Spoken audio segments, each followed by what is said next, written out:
Left, your left, hey. Left, right, your left. You got it.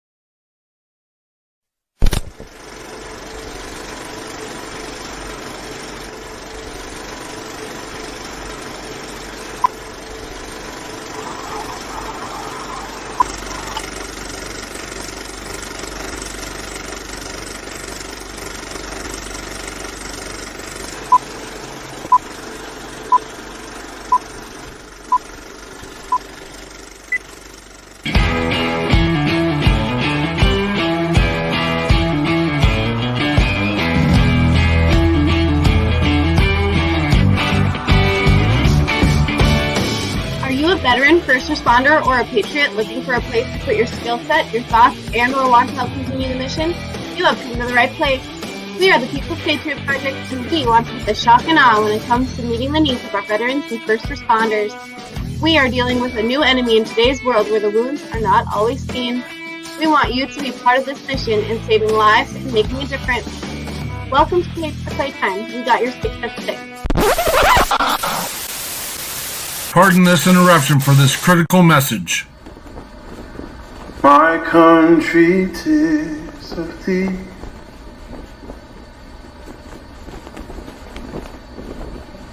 Sweet land of liberty, of thee I sing.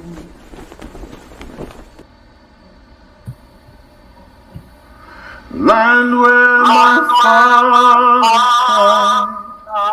land of the pilgrim's pride, from every mountainside.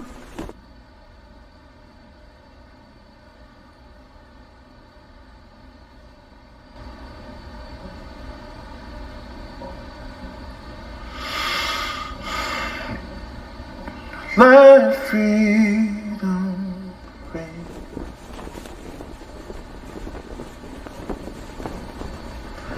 God bless America,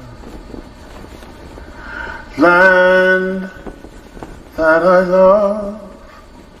Stand beside her and guide her through the night with the light from above, from the mountains to the prairies, to the oceans, wide with foam. God bless America, my home, sweet home. Take time to remember their names.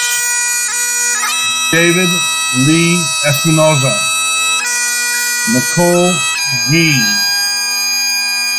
Taylor Hoover, Ryan Noss, Hunter Lopez, Riley McCollum, Dylan Marola, Kareem Nakui, Dagan Page,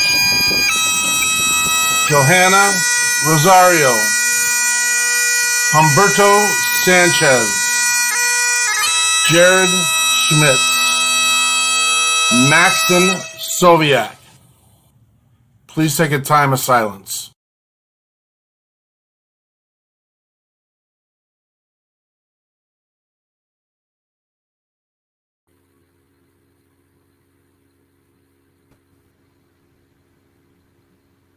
Welcome to We Got Your 6 at 6. It's Patriot Playtime with the People's Patriot Project. I'm Andrea Eichmann, here to lead you tonight. It's August 29th, 2021. We are here to start another week of the People's Patriot Project with you, and thank you for being here. We had an amazing intro tonight. Thank you, Mark Peterson. And as always, we will start with the Pledge of Allegiance. So please remove your hats, move any headgear, and stand, if you could, with your hand over your heart and join us with the pledge.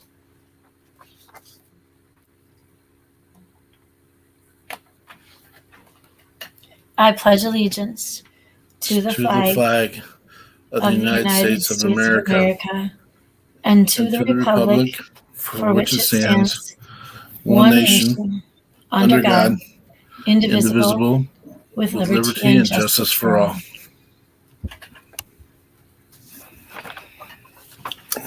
Thank you all for joining us tonight. I just want to just hit up on Mark's intro and our intro a little bit tonight. Mark and I spent a lot of time traveling around the cities the last few days, and we want to thank everybody who's putting up their memorials for the 13 we just lost. In addition to that, we and a lot of our guests and those of you joining us tonight on Facebook and the live show, we're always here fighting the silent and deadly enemy. That killer is always here. It knocks on the doors of the minds, it threatens, it deceives, and it convinces them that the world is better off without them. This latest event in Afghanistan was traumatic, it was horrible, and it took the lives of 13 of our military. There will be a ripple effect, a wave of decisions followed through and reactions to losing brothers and sisters in a seemingly senseless act. We are always here for those who are fighting that deadly enemy, and we will be here to support them, as well as those who are left behind after such catastrophes that leave us all wondering why. Why not me? Why them? Why now? Why couldn't it have been avoided? And what will you do next to help? That's why we're here, the People's Patriot Project. We're here to help you figure out the answers to those questions and walk with you through your journey to healing. Every week, every day, every hour, that's what we do. So welcome to our guests, Shawn and I. It's been nice talking to you over the emails and getting things set up. Oh my goodness, and now like the names just flew out of my head. We have Shawn and Shawn's husband, Jeff. Thank you, Jeff. And then we have Mike with us as well. And then Amanda. Hello to you guys. It's nice to have you here tonight. I'm seriously looking forward to hearing more about it. I've been reading and watching videos, and it looks amazing, the things that you guys are doing. And then we have a musician with us, Cody Howell. We met Cody. I just met Cody Tuesday night, and I'm super excited to hear some more music from Cody. And Tony Turner is in the house. Thanks for being here, Tony. Doug Lane, how you doing? My gosh, you guys, there's so many of you. Todd Kern. This is Adrian. awesome. Nice to see you guys. There's a thank you for huge showing up battery of tonight. people. Absolutely. Yeah. All right.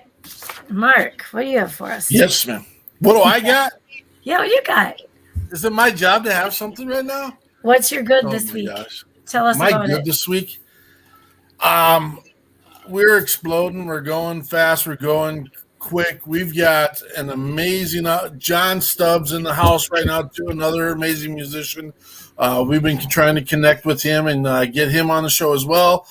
We've gotten our lineups up we're good for about 2 months right now with both on the ground, boots on the ground organizations and our veteran first responder musicians. We've got some amazing announcements in the fact that we've got some of our own stuff coming up here. October 22nd and 23rd. And I know some of our brother and sister organizations got to jump on us here a little bit about what they got going on. But I can't tell you, man, this lineup we got for October 22nd is outstanding. Some of our greatest brothers and sisters that gone to the battlefield for us, gone into the service for us, and then come out and can witness to us through their music. We got Dom Kurz, Jen Ford, BJ Leggett, the real Doug Lane, who's online with us right now, and Stephen John. All going to be here in Minnesota. They're going to be at the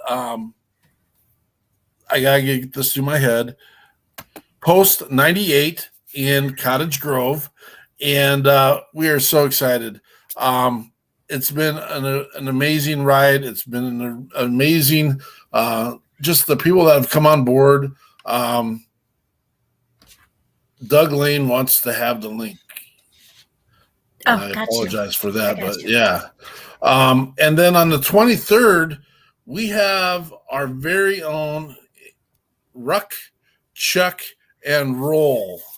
And we're really excited about that. If there's many parts of this, and there's a part that we did a very terrible job about launching, and I'll be upfront about it because we're going to get it tightened up for next time. But we actually have a goal of 220,000 miles walked before October 22nd, and we're doing that as a way to bring recognition to R22, or we talk about the 17 and 75. But it nonetheless, jump on board. We have a link that you can actually send your miles in. What's really cool is you can get your friends and go do it, and then that counts as 2 miles, and that's really how it works. You can get 10 friends. You can get a football team. You can get your fire department to go do a mile walk, and that registers 1 mile for everyone that walks it. And you can do, and we've already said this, you can find people to pledge you for those times. For that 220,000 miles, if you got a person to pledge 22 cents per mile, that'd bring roughly $50,000 to the People's Patriot Project. If you got them to pledge $1 per mile, that'd be $220,000, and that would put us on. It costs us roughly $115,000 a year to do our recalibration retreats, and we haven't done it to the level we want to do it, but that's what it would cost us to do it if we wanted to do it every weekend for a first responder and veteran family, to get them, lighten the load and get them into a place where and we've done recalibration retreats. There's actually some people on the screen, and I won't call anyone out, but we've got some people on the screen that's got to do recalibrators and retreats with us, and just had an awesome opportunity of going and whining and dining and just enjoying each other, putting our paws on each other, and enjoying life. And that's how we believe that we do it, to recalibrate our veterans and first responders. So I'm all over the place a little bit, but same mission, same drive, same thing. If you're around Minnesota, October 22nd and 23rd, we've got 2 events those days. And then the next weekend, we're going to head off down to Texas to see Denny Katona and OP veteran and his Vet Fest down there. We've got a bunch of stuff going on. So was that enough for me to say, Andrea? I think you got it all covered. I think I should also mention Before the Fallen Music Festival. Did I miss that? Did you say that one? No, I didn't say that one. That is on September 11th at Flutterby Ranch in Kansas. Oh my goodness, I have the link, but I don't have the details. We do have it on our Facebook shared. To go ahead, if you want to get more information about that one, Scotty Sexton and the Forgotten 22 are involved with that one. I do think I saw a couple more, Peterson. Yeah. Well, John Stubbs wants to know where in Texas. It's right outside of Pflugerville. I don't think that's the exact address right off the bat. And again, it's not in our notes right now. Well, John, I'll get that information. I'm writing notes down right now. If anyone has questions, let us know, and we will make sure we take care of all the pieces and get you the information you want to have. We try to get these posted up on our Facebook page, and we do terrible on our webpage, but it's there to catch people, and right down the street from you. Yes, that would be good. That would be good. So just a reminder, and we do have some first responders on tonight, which is super exciting. Those of you that are on the screen with me and our guests, so we are a veteran and first responder support, and I don't know, that's Mark's foundering brain that started all of that. And I am not military, but I came in and joined Mark in some of the early setup parts of this. And I love that we have that first responder piece. There is a lot of similar trauma, but what we see as well is a lot of the overlapping of people coming out of the service and then being involved in a field of first responder. And I don't know, maybe that sometimes doubles up on trauma and PTSD triggers and all of that. I know one of our close networking friends is a baby crying is one of the triggers. And I can't imagine a day-to-day being a first responder and having that always an option of one of his calls, one of his responses to one of his calls. So there's a lot in that. And we just remind everybody that, our first responders and our military are willing servers. They make huge sacrifices to do what they do in their personal and professional lives. They represent us all around the world. And we are just here to support all of them and to create the awareness of the day-to-day lives and the struggles, but a lot of the successes as well. And I just wanted to also put a reminder out there today because we'll be using a lot of conversation around PTSD symptoms. It can develop in individuals in all walks of life due to different types of trauma. And then there's kind of a somewhere between medical and layperson description of PTSD. It is intrusive. It might include memories, nightmares, triggers. It is sometimes avoidance of those memories and or triggers. There are negative changes in thoughts and moods. This might include negative beliefs about yourself or others, blaming yourself or others, forgetting and burying deep parts of that trauma, persistent negative emotions, emotional numbing, detachment from others, and loss of interest in things that they normally enjoy. There are also marked changes in arousal and reactivity, and this might include irritability, recklessness, hypervigilance, a strong startle response, and concentration or sleep difficulties.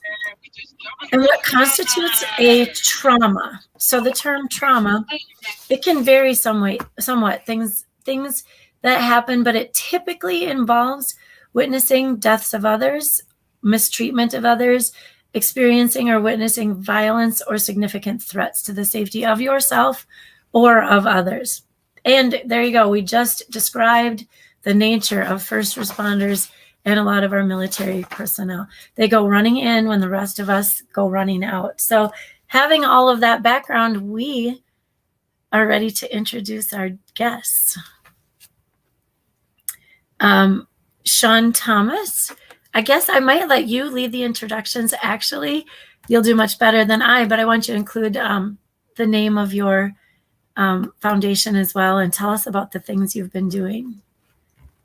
Sure. Thank you for having us. My name is Shawn Thomas. I am the founder of First Responder Conferences. I'm also a law enforcement officer in the state of Washington. My husband, Jeff Thomas, just retired last year after 32 years on the same department. And Mike Washington is a really good friend of mine.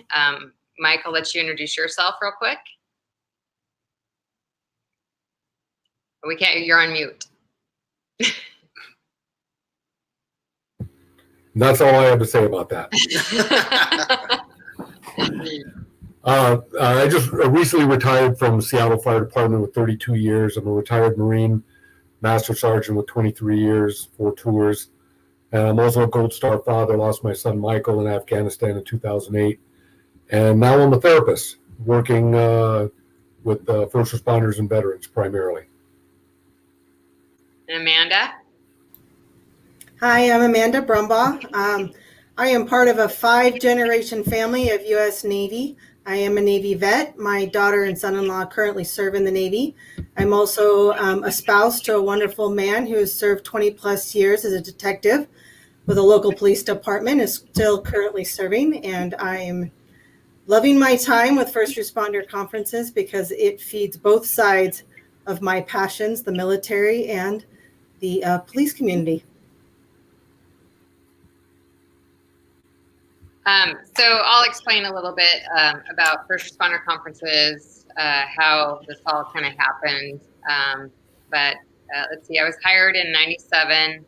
Like I said, my dad, he retired after 30 years, same department, grew up in and around law enforcement and first responders, which ultimately brought me into this profession. In 2006, Jeff and I, we met, we got married in 2000. And in 2006, I became a member of our peer support team. So I started responding to all the critical incidents that our deputies were involved with and helping them and their families through that process. Fast forward to 2015, Jeff was undergoing some organizational stress amongst cumulative stress, was coping with alcohol, and it got to the point where he realized he needed help. And I said, great, now what do we do?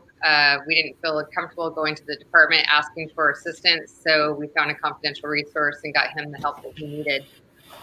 During that whole process, we realized we're both first responders and we don't know where to get help. There's got to be other people out there. So my peer support captain at the time suggested that we organize a mental health and wellness conference for first responders and their families. And I thought, sure, how hard can a conference be? And then I realized, wow, there's a lot of moving parts. I had no idea, but we had around 150 first responders attend the first conference, which was supposed to be a one and done. And at least 5 people reached out for help. So it was clear to me that there was a lot of first responders that were suffering in silence. I knew at the time my department really didn't have any programs. It was more, being reactive than proactive. And I had other first responders from different states reach out and say, hey, I like what you're doing. Can you put on a conference here? And so I just started to move forward and work with the local boots on the ground to make these conferences happen. Because every time we had a conference, people reached out for help, told us it was beneficial. We've had people said that it saved their life. And so every time we get contacted, we just try to work with the local folks to make it happen. And now we've had 24 conferences. And it's become a passion. Like I said, we get a lot of great feedback. And so Amanda and Mike and Jeff, we all work together to make this happen because we know it's working, we know it's helping. And if we can provide mental health and wellness education and tools and confidential resources to get, folks some help, that's what we're trying to do. That is amazing. And we heard about first responder conferences from another guest that we had. I want to say it's been almost a year ago that we had Chris Moore come on, and Chris shared about his day to day, and he was going through some surgeries and had some downtime, and we were there when he was just Lewis came into the picture, but we also invited Lori to be on the show, and we had another spouse where they shared what it's like being a spouse. And I mean, you're on both sides of that. And sometimes the spouse doesn't have the experience. And we learned that there is a gap between finding the friends and finding the other spouses to share like what these feelings are and what comes home, what doesn't come home, what to worry about, and where to go when all those worries happen. Does first responder conferences speak to that at all? Yeah, we encourage spouses to attend because we know that a lot of times we hear that they're just not included in anything. And, I kind of understand. I mean, it's unique with Jeff and I because, we would come home and share information because we were both doing it. It was just, that's what we did for a living, right? But how do you come home and why would you even want to come home and say, oh yeah, I saw some guy, who died by suicide and his head was all over the place. I mean, you don't want to come home and share that with your family, right? So a lot of first responders tend not to discuss what happens on a daily basis because it's really not healthy. I mean, to share in details, right? And so we find a lot of spouses that struggle because they're trying to help the first responder. They just don't know what to do. And they're the first one that sees the first responder in a down spiral. So, we encourage them to attend with their first responder. And that's, and Amanda probably can speak to it too, because obviously her husband's a law enforcement officer, and we've had conversations about, what is said and what is not said and how she can help. And so, I'll let Amanda speak up on that if she wants to talk about the spouse side. Yeah, Andrea, really, you kind of hit it on the head. It's a hard area. There's a lot of days. Sorry. There's a lot of days where he'll come home and you just can't talk about it, but it was a bad day. It was a bad call. It was a bad moment, and you just have to give him space. I tell Shawn frequently that I didn't realize how much I needed the conferences. As much as I gave to the conferences, I need the conferences just as badly to learn some of those tools to help him. Like Shawn said, he's still currently serving in law enforcement, and I know there'll still be some more days before he does retire, and I just need to be there for him. So like I always like to tell my husband, I'd like to have him on the other side when he retires and not a mushy banana. So as much as I can help him, it's important. It is difficult. I know in our particular area here in Idaho, we have lots of rural communities, and we struggle to have spouses groups. We've tried over the years to get different groups together, and as much as we all want to try to get together and share stories, it's very hard sometimes. And so having resources like First Responder Conference, inviting spouses to come out and learn tools or learn about how maybe things are presented in a way that we can understand our spouses, it really does help. I appreciate all these conversations and the fact that sometimes it's hard to know where to draw the line, being both a first responder and a former military service member. It's where do you draw the line of I should be talking about these things and when I should not be talking about these things. And I think a conference like this is a great venue to have those opportunities and those experiences. Only in the fact that the primary goal is we've sat around with our friends and families and where some of them have glorified the conversation and they're not seeking the help that they should be seeking in the conversation. And I don't know how to delineate when do you say, hey brother, this is another time, another place, or when you have the conversation, hey, I'm going to put my hand on your shoulder. We need to go have a conversation. And these conversations are critical to the success. Now, one of the things that we've been priding ourselves in is having the family members, they're part of this mission as well, as a support unit and also as a bounce off person.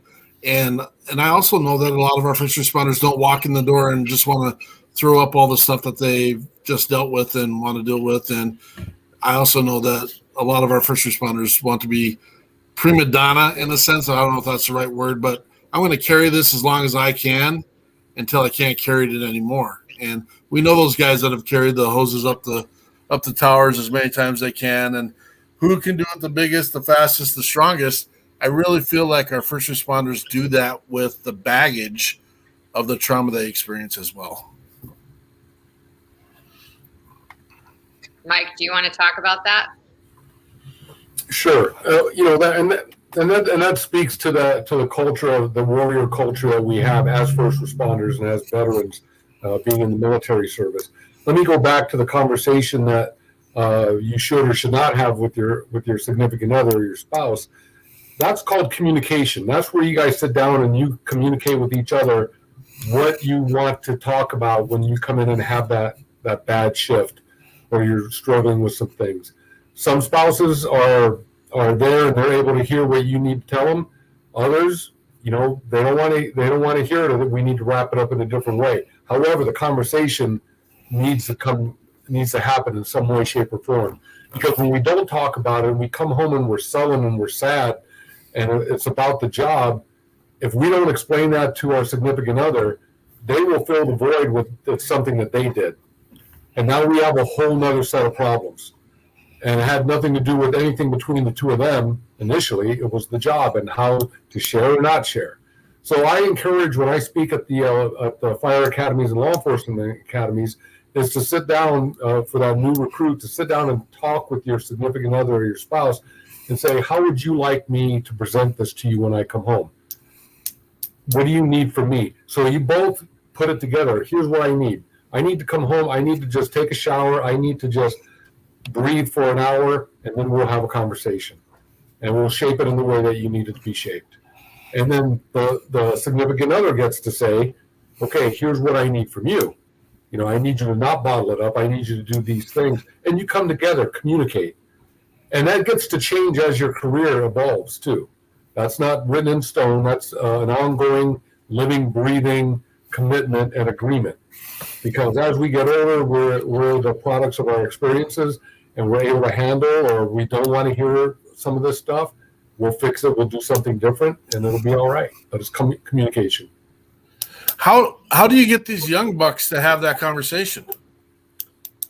You start at recruit school. You start right there, and you let them know. So when I talk as a just recently 59-year-old former Marine, retired firefighter. On paper, it looks like I've been there and I've done that. And I was also on a bridge here in Tacoma, ready to jump off after my son was killed, ready to end it all, because I had a lifetime of traumas that I had not dealt with. Before I even show up to the Marine Corps, I was in foster home. Violence in my household, alcohol issues in my household, you name it, molestation. So that's before I even show up in the Marine Corps. My armor's taken some beatings. But growing up the way I grew up, you rub some dirt on it and you keep going. That's just the way you did it coming up in the 60s and 70s. All my mentors, coaches, and teachers and stuff like that, they were veterans. A lot of them were World War II and Korea guys. You didn't talk about your feelings. That's not how you did it. All my senior NCOs, when I joined the Marine Corps in 1981, World War II and Korea and Vietnam guys. These aren't guys who talked about their feelings. So that's where you learned, right? You just learned to suck it up. You learned to drink it. That's what you do. Well, eventually, after taking these hits just growing up from 0 to 18, and then the Marine Corps and the fire service, and then personal tragedies in my life, I just ran into a wall. I couldn't deal with it anymore and thought the best option was to just end it. And so fortunately, my son, he's the one who just pulled me back and said, it doesn't end here, Dad. You've got work to do. So that was my putting me on the road to getting better and being that better version of myself, and then giving back. And now I'm, as a therapist, I can talk to these young kids and say, look, you can still be that guy. It's all right. I'm no less. I'm not a lesser person because I went through these situations. I'm better because I finally got help. My goal is that these kids don't even get into that position, and if they do, that they feel okay with seeking that help. And that's what First Responder Conferences is all about. It's a great message. It's a great message. I got a bunch more for you guys here in a minute, but I'd like to bring in our musical guest for the night and let him bedazzle us with his skill set. I got to listen. I got to have a private little – when we do our pre-shows and our musicians show up, it's like a one-on-one. Andrea's usually there as well, and whoever else is help planning. We get to sit and listen to it. It's amazing. It's amazing. I can tell you what Cody Howell has to offer is, again, amazing. And we're excited to have you here, Cody. Thanks for having me. Yeah. I saw Cody this last week on one of our good friends' other podcasts, Danny Rocco.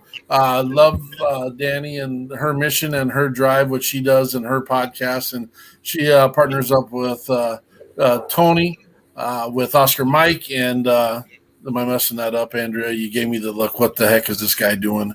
I am messing it up in my – it is – I have a goal. I mess up someone's name at least once every show, and that's okay. Cody, you're a Navy man. Yeah, I did 7 years mass communication specialist.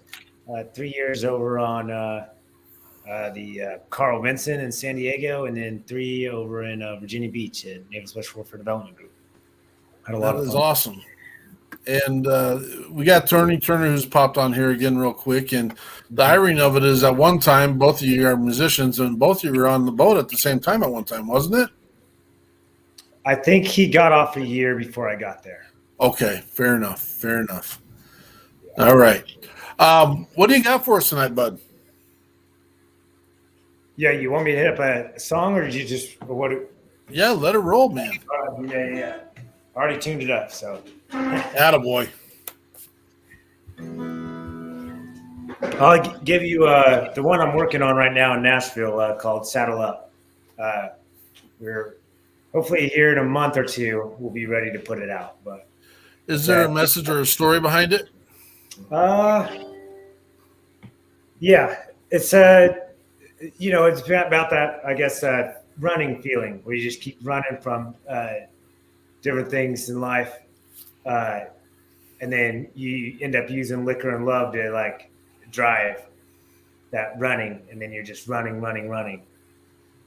from whatever it is, whether it be emotions or whatever you got stuck in your head and you're dealing with. But then there's the liquor aspect of it. So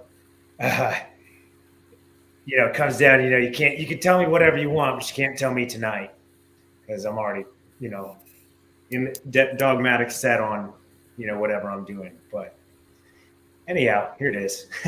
Lay it down, brother.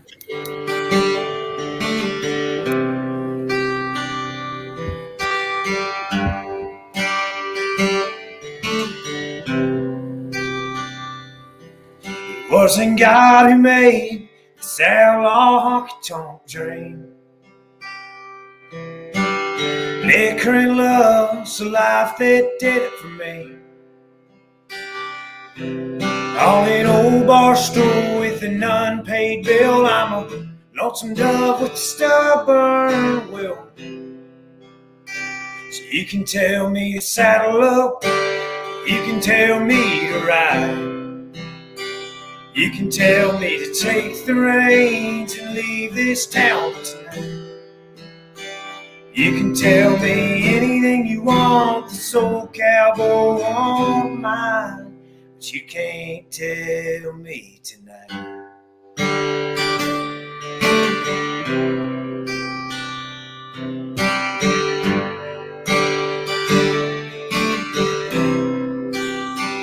It wasn't me who left a gentle heart out in the rain, hopeless and hurt along crossing the plains. Oh, a buffalo gal with a 9-life thrill, a drunk desire that can't be killed. So you can tell me to saddle up, you can tell me to ride, you can tell me to take the reins and leave this town behind. You can tell me anything you want, this old cowboy won't mind. But you can't tell me tonight.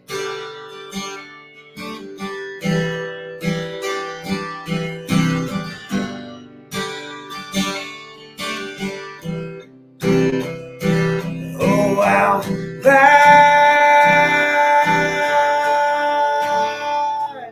tell me to good Lord, by and by. You could tell me to saddle up, you could tell me to ride, you could tell me to take the reins, leave this town behind. You could tell me anything you want, this old cowboy won't mind. But you can't tell me tonight.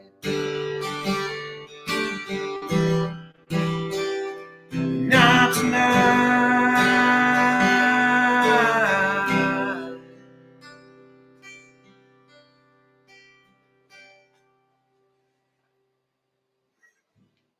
There's that Absolutely outstanding. one. Hopefully it's clear on that end. It sounded amazing on mine. I mean, that's the only one that really matters. It sounded good in my ears. So that's I'm excited for you, brother. I'm excited. It's kind of, and maybe I'm just in that set mode, and I don't want to impose a thought or an opinion of what I heard first responders in that song a little bit as the stoic guy standing there that carries all the weight of the world. And you can tell me anything, just don't tell me today. And that's where we lose them.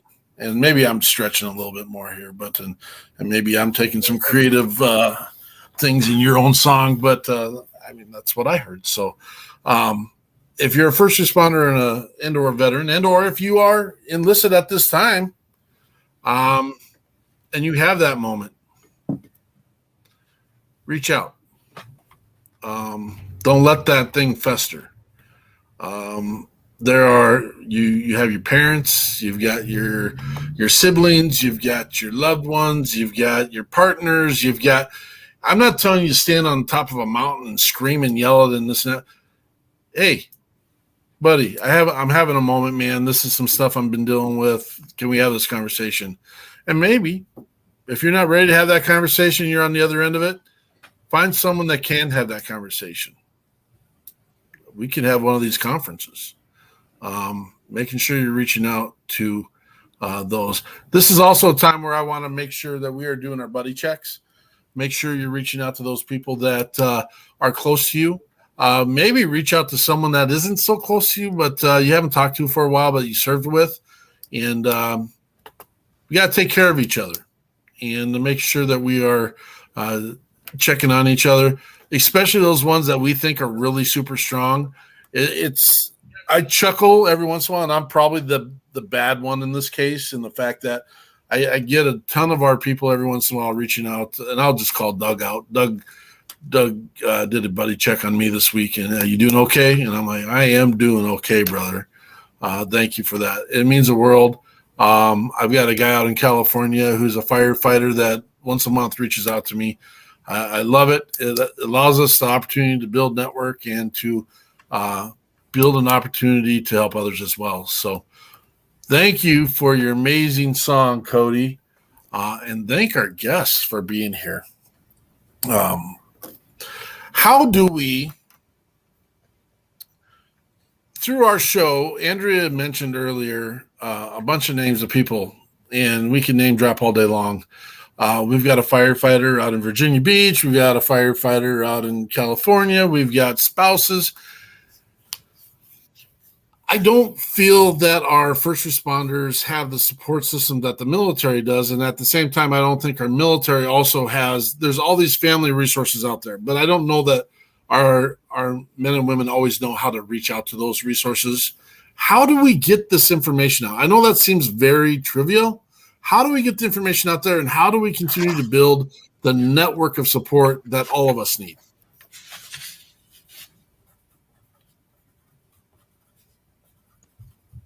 Well, you can call us. We're going to call you. Yeah, no. So that's one of the things that we do for the conferences is Amanda does a great job. We have a resource list. One of the things that I wanted to make sure of when we started doing these conferences is that when we were looking for assistance, we didn't know who to call. And so we had to search, during that difficult time. And we want to make sure that when you come to a first responder conference, you leave with a whole bunch of resources. And so we have created a resource list that people walk away with. So you don't get to the point where you're like, I have no one to call. I don't know who to call. You can open the book. You can look at the resources. And we're connected with so many different people. Mike has a huge network. Amanda has a network. We're all over the place. And we network with a ton of people. So we have resources. I know that the allclearfoundation.org has a ton of resources on their website for first responders. I mean, they're all over the place, and it's great to see so many different people that have organizations for first responders needing some type of assistance. Awesome. How do we? And this one's not so trivial. And basically, this is the conversation we'd have in post show. How do we build the network? So, what I find a lot of times is our veterans and our first responders throw something out there, throw it on the wall, and hope something sticks. But they don't know what they're searching for. They don't know what they don't know. How do we make, I'm going to say beacon, because that's one of our pieces. How do we help people see the beacon? Well, it starts with just education. Like I said, if we can catch these recruits in boot camp, in basic training, at the fire academy, in the police academy, and kind of give them an education on what stress looks like. This is what it looks like. This is what it is. This is how it manifests itself. And this is what happens if we leave it, unchecked. Here's what it can turn into. I think we do a good job now with the critical incidents, the big traumas, the big accidents, because we have critical incident stress teams that come in, peer support, and people have to go to these things. But it's the cumulative stress. It's the things that the unseen enemies that I think we are still working with, trying to get that changed. But it starts like anything else that you want to change a culture. You got to start with immediately with those coming in at the very basic at the beginning of their career, and just normalize it. Just let them know that you're going to see some things in this job that can change you, but it doesn't have to wreck you. It's going to make you stronger, if you deal with it properly. That's nothing like Jeff and I or Shawn, nothing we had when we came in. We came in, it's just, tough it out. This is what it's like. Just deal with it. Absolutely. So that's where we go. Speaking about I can speak to the Army here at JBLM, Joint Base Lewis McChord here in Washington State. The Army has a tremendous amount of resources. They've got just on so many different levels, some just very dedicated, well-trained, well-educated therapists and peer support people staffing this base. So it really is, now it just comes to that juncture of getting that individual to say, okay, I need to talk to somebody. And it's not scary, right? Because as a Marine Master Sergeant, as a firefighter, my first time going to therapy, I was not looking forward to it. And so I had to go through that little change too. So when I speak at the conferences, I talk about that first time that I went through there, what I was thinking, what it was, what it wasn't. That when you wait 50 years to go get help, well, you got 50 years of things unpacked. So you might be in therapy for a while, and I'm all right with that as a therapist, especially. But if we catch people early on when these things first start happening, it's a procedure. It's like hurting your back or hurting your knee. You go to your physical therapist, you do the things the physical therapist tells you to do, and pretty soon you're going to be walking better. You're going to be back to normal. If you don't do that, you're going to walk with a limp, and then that limp's going to affect your other parts of your body, and it won't go away. Now we need surgery to fix that limp. Mike, I think you're a good one to fill this question, because I've been in this boat and I've seen some of our heroes deal with this. What do you say to the guy that says, oh no, if I go out with that question, if I go out with that concept, if I go out with showing that I'm broken, I'm going to be targeted, I'm going to be tagged as weak or broken and or can't do my job as a police officer? That's probably one of the biggest fears right there, because if you're broken emotionally, you can't possibly be a police officer anymore, right? And firefighters, and then in our military as a whole too. How do you respond to that? Well, in my experience as a therapist and as peer support, that the organizations that I work with, that is not the way the administration handles this. Now, maybe in the past it was, but currently, again, so we're changing this the way we look at things, and it's not, you're not being labeled. And the worst thing to be labeled is by your peers as being weak, soft, unable to hack it. And in my experience right now, that is the last thing that any of your peers will think of you if you put up your hand and say, I got to talk to somebody, right? Or if you just say in general conversation, oh yeah, you should go talk to my therapist. They'd be like, wait, you see a therapist? Yeah, man, really helped me out, and I see a therapist like every other week. Really helps me just to get it out there and talk to somebody about it. Nobody thinks that person who says that is weak or soft or anything else. They kind of go, whoa, if somebody like that can do that, and I want to be like that person, I want to be a law enforcement officer like Shawn, and she sees a therapist, well, dang, I want to be that person too. And it so demystifies it. So we get rid of those concepts of broken. Okay, you're not broken. You're going through things. You're a human being. We're no different than human beings that came before us. We pit ourselves and compare ourselves to the greatest generation. And all those guys in World War II, man, they just went over there, did the job, they didn't complain about nothing. Well, that's far from the fact. Why? Because they're human beings. You had guys who came home with PTSD. You talked to their children and their wives about how they dealt with their PTSD back in the 50s, right? A lot of alcohol, a lot of domestic violence, right? We had guys run away from battle in World War II. We had guys who said, I just can't do it anymore, and just turn in their wings, just say, put me in stockade, do what you're going to do. I can't do it. Because they're human beings, just like us. Absolutely. They're human beings. Is it fair to say there's a new guard out there, though, that there's a piece of protection in the fact that it's changing? We are having a change. That's fair to say, right? We're having this conversation. Yeah, absolutely we are. Yeah, that's awesome.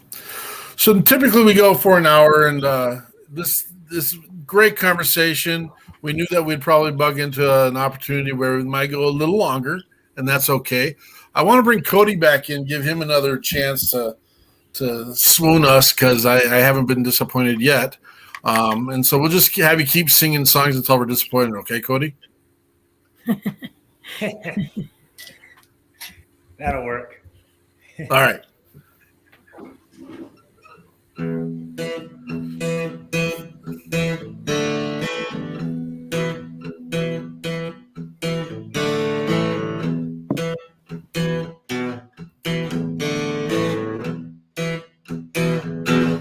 I've been working this job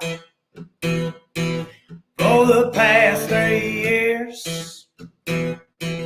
I've been working real hard, blood, sweat, and tears. I can't catch a break, can't get them off my back. I ain't got no race, no room for slack. I can't get away, it's dragging me down. Used to see the sunshine, now I'm moping around. I'm looking for the high life, 'cause that's what it's all about.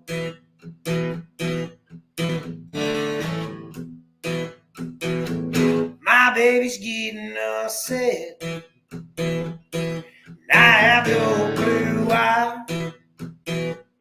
She says I gotta change my ways, or it's a goodbye. I can't get away, it's dragging me down. You see the sunshine, now I'm moping around. I'm looking for the high life, 'cause that's what it's all about.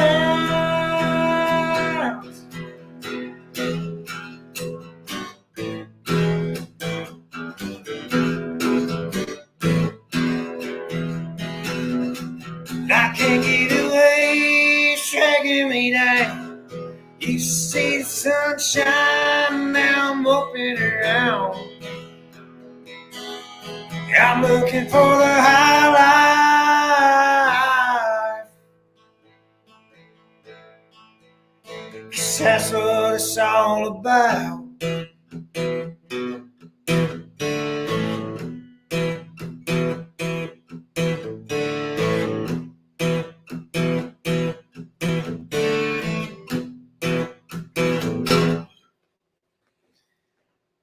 There's one. That one's called High Life. That is outstanding, brother. was Where very can people get your music? Right now, I'll post different live clips on Facebook, on my Facebook page. And until I get this first single put out, then I'm going to start posting a lot more different songs I'm working on and whatnot. Just doing like Othello style right now. But Facebook, awesome. I got an Instagram as well. Cody Howell on Instagram. Yeah, I'll just post different snippets and everything, whatever I'm doing. I love it. Keep doing your thing, man. I'm really excited for you. Doug Lane has made some comments. He's a fan already, I think. And so, again, reach out to any of the musicians you hear or see on our network, and it's being part of family. And they can help and show you the ropes if you're interested, and you can do it your way too. So it's awesome to have you here, Cody. Thanks for coming, and keep up the good work. Well, hey, Cody, since Mark's going to skirt the issue for me, what my exact words were is, man, he doesn't suck. And that means he likes you. So keep up the good work, bro, and keep not sucking. And as well, that's awesome. As well, hit me up. I'm going to Belmont. I'm down in Nashville, going to Belmont University for music business. So as well, if somebody else has something going on as well, feel free to hit me up, or I'll hit you up. Vice versa. Oh, we will. We will. We for sure will. And so, awesome. So we've done our buddy check. We've gone through. We talked about our critical essential mission here, and haven't heard a lot from Jeff. He's been up there kind of quiet. Concerned for you, Jeff. I mean, she's in control of the button and everything. I can see. Pretty much all the time, yeah. I was just going to piggyback on what Mike said. I think, us old guys, we could actually be pretty proud because things have changed considerably since we started this thing. And Shawn touched on resources. I think that's really, really important because all these maladies that we suffer from here, it's not black and white. It's pretty gray. And everybody has a little something different. And the more resources that are out there available are going to do the more people good. So that's why we clamor for resources, try to vet them, and make sure that they're good for first responders, because a lot of times that makes a difference also. Absolutely. Anything in closing, Shawn? I don't think so. I think we pretty much covered a lot this hour, and we just really appreciate you guys taking the time to have us on your show, and hopefully we can get to Minnesota to have a conference. It's too easy. This is really too easy. It does take a lot of work, but the mission is right. The message is right. And I know that we are affecting people. Great conversation online tonight. Mike, anything in closing from you, brother? No, thank you for having us, and thank you for putting on having this platform. Appreciate it. Thank you, sir. Thank you. Amanda. Yes. Anything in closing from you? This is great. I love getting the word out, and the more we do it, the more it continues to make that snowball effect. And however we need to get it out there, let's get it out there. My quote as of late is, you can't stop this snowball. We started it with the People's Patriot Project. I know there's several missions on screen right now as well. You can't stop the snowball, and I'm excited about that. We are in motion, and it's going to stay in motion, and thank you all for being here. Brian Gibson, what do you got for us, brother? Microphone. You muted it. Okay. Nothing really. Just working hard. Did a long turnaround yesterday up to St. Louis and back, but this is more offline, brother, to talk amongst us. Okay. But yeah, People's Patriot Project. I just got to say, look, guys, by working together, we're going to do a lot more. Love it. Cody, thank you for coming and showing us your craft. I do want to do a quick shout out to those who have not heard Blackwater Shine by Tony Turner, released this last week. Make sure you check him out. Doug Lane will be here in Minnesota October 22nd for an event we got going. It's exciting. This is family, man. This is great. We're enjoying it. Make sure you stick around for anyone that wants to stay on post show. Talk about the collaboration. I'm going to run through some stuff real quick here, showing the events we got coming up. We've got an event down in Georgia, October 16th, Car and Bike Show. Check it out. Again, then on the 25th, we are going to be with Bobby Henline, Forging Forward, also down in Georgia. These guys are pumping it out down there. Let's see, OP Vet Fest. That was the one that Mr. Stubbs wanted to know about.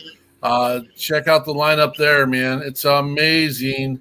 Adam Berry, Shannon Book, Dom Kurz, and a new female artist that you're going to see here real near future with the People's Patriot Project. And we got your 6 at 6. And then Brian Gibson's got Classic Car Show September 18th. There was no chronological order there. That's okay. We're going to work on putting all this stuff on one local calendar so everyone can see it. We've got amazing veterans and first responders taking care of people all over the country. We are creating what we call the Iron Dome for the United States. Wait till you see that graphic. We're not going to let anyone squirt out. So thank you for everyone who's joined us tonight. Remember, the mission continues. Your service can always continue. Patriot Pride.